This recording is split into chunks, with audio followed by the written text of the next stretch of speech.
The time is surely coming, says the Lord, when the one who plows shall overtake the one who reaps, and the treader of grapes the one who sows the seed. The mountain shall drip sweet wine, and the hill shall flow with it. I will restore the fortunes of my people Israel, and they shall rebuild the ruined cities and inhabit them. They shall plant vineyards and drink their wine, and they shall make gardens and eat their fruit. I will plant them upon their land, and they shall never again be plucked up out of the land that I have given them, says the Lord your God.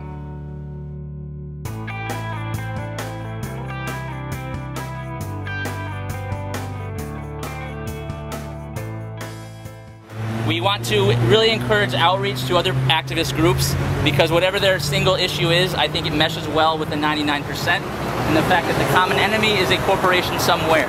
We've been slaves to corporations for long enough and things have got to change, things have got to stop. I'm here to show my support of clean air, clean water, humanity, to keep a cycle of consumerism with no regard to how much resources we have left, to how many people are starving, to how many sweatshops there are, to how many animals we torture.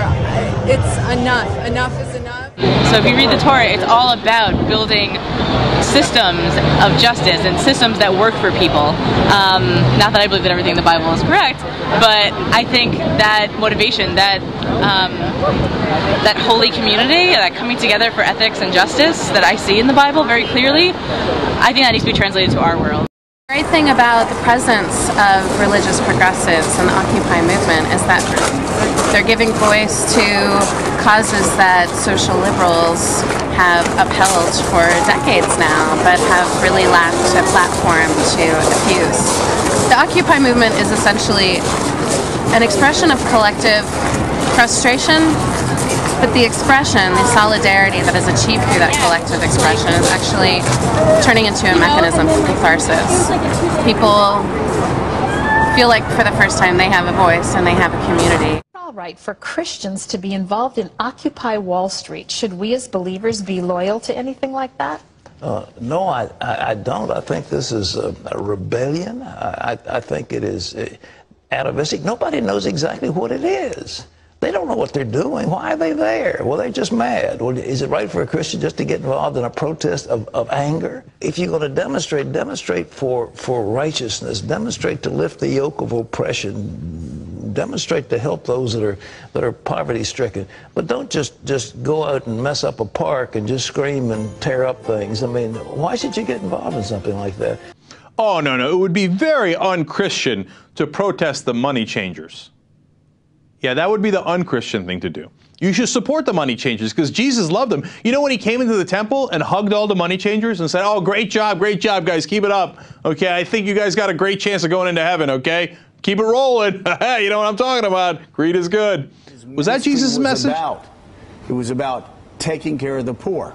That's right. And yet we don't see that from the very people who wave their Bibles around the most, guys. No, go right ahead. No, I mean, we can go farther than that. There's so many references in the biblical text that talk about taking care of, looking out for the poor. You can go to the Beatitudes. Blessed are the poor.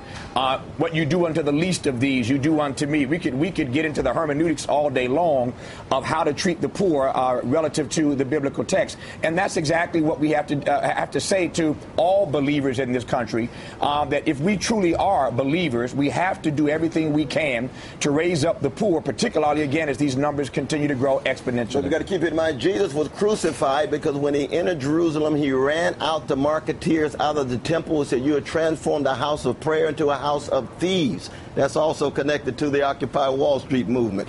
That Jesus, you can throw Jesus under the bus by corporate greed, by downplaying our precious children, our precious workers, and our precious middle class, even who are quite subject to downward mobility. Absolutely.